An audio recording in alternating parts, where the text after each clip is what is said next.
My name is Purge and I approve the content in this video. Hey guys, this is SunsFan and welcome to the official Dota Cinema Guide to Nature's Prophet. If you aren't familiar with this hero, you may want to watch the introduction we did for him at the corresponding link. Nature's Prophet is an intelligence hero who can be built as both a carry and support. He can also gank and push with the best of them thanks to his global presence. Whether you're jungling or playing solo, Nature's Prophet is pretty flexible overall.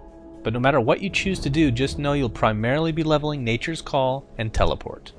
Start out with Nature's Call and level it until 5. This is both useful for jungling as well as the suicide solo. Get Teleport at 2 and Sprout at 4. No matter the build you're going, never get more than 1 into Sprout because 1, it doesn't scale particularly well, especially if heroes are carrying tangos early in the game, and 2, for early game ganks, a level 1 Sprout is more than enough if it's not countered already. Be sure to get your ultimate Wrath of Nature at the standard 6, 11, and 16. Then, instead of finishing Nature's Call, go ahead and max Teleport first. Then you can get that last level of Nature's Call.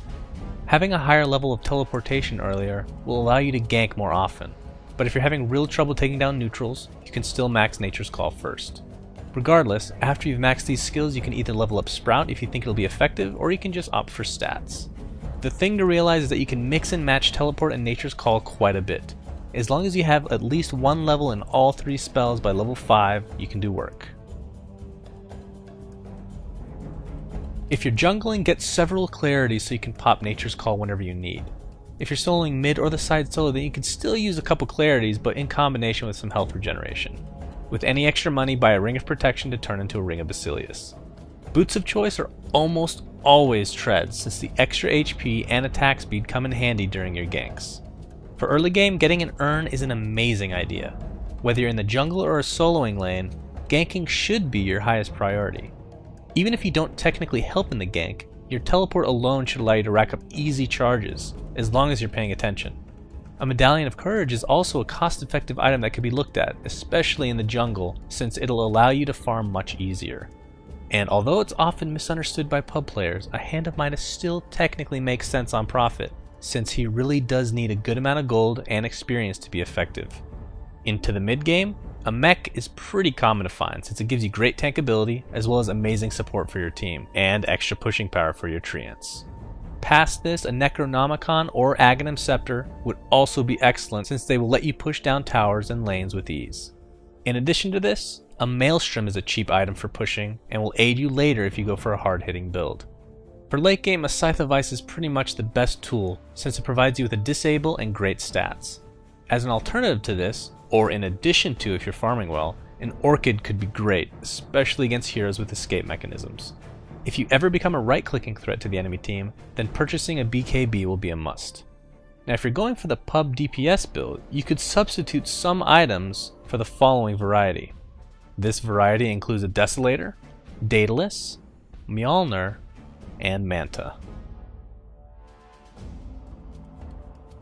Here are some quick notes regarding the laning phase before we go over his skills in depth. Remember that if you're in the suicide lane, you can use your treants to pull the creep wave to your tower so you can net some easy experience. Also use them to deny runes if you or your teammate is not able to get to them. If you're having real trouble getting much experience and farm, you can always teleport yourself to the Radiant Jungle between the tier 2 towers mid and bottom. You can farm a bit there without any trouble since the creeps can attack you and you won't have to expend any mana. In addition to all this, in the suicide lane, getting max treants first is somewhat common, since you won't be able to do much in your lane. You can just TP to a lane to gank, and then push with the Fury. Remember that although you'll typically only have one level in Sprout until later in the game, it can be an amazing tool for ganking. It has many abilities for both offensive and defensive use. It's commonly used on yourself in order to take vision away from pursuing enemies, therefore letting you TP away in peace. It can also be used to give some vision or just block a small choke point. Teleport and Nature's Call we don't need to spend too much time on since they're relatively self-explanatory. Teleport is quite possibly the best skill in the game since you can teleport globally.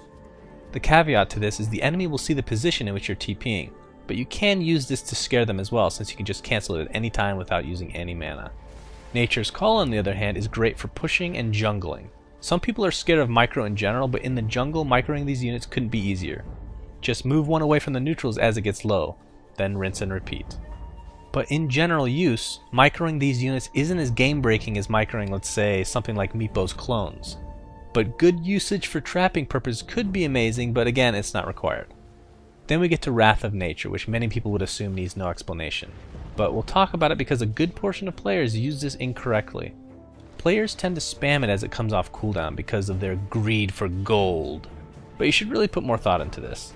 If you use this on cooldown every time, you'll 1. Push the lanes unneedingly, 2. Take farm away from carries who need it, and 3. You may not have it available if a low hero is fleeing from the scene.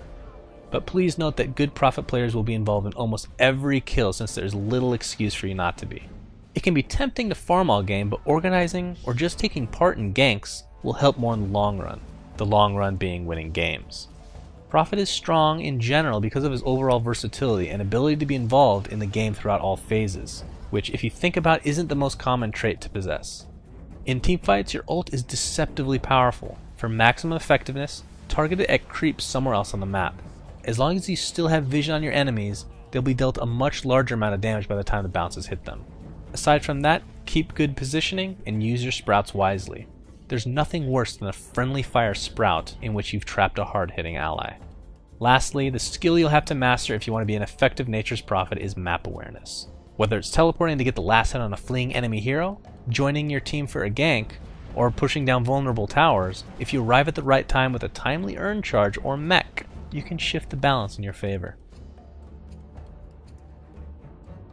Since Nature's Prophet works so well with just about every hero, we'll be cute and add other global presences to the list. Heroes such as Spectre, Zeus, Tinker, and Wisp are a few key ones to mention. Now the list of heroes that Prophet should stay away from is a different story. They include trained assassins and gankers who can come out of nowhere and punish you.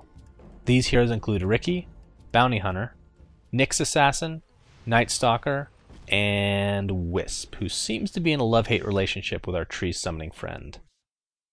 Thanks for watching, and please remember to subscribe to our YouTube. Also, a big thanks to Flawless and Purge for their help in writing this guide. You can check out their awesome channels in the video description. Also be sure to visit our website at dotacinema.com and visit our Facebook at facebook.com/dotacinema.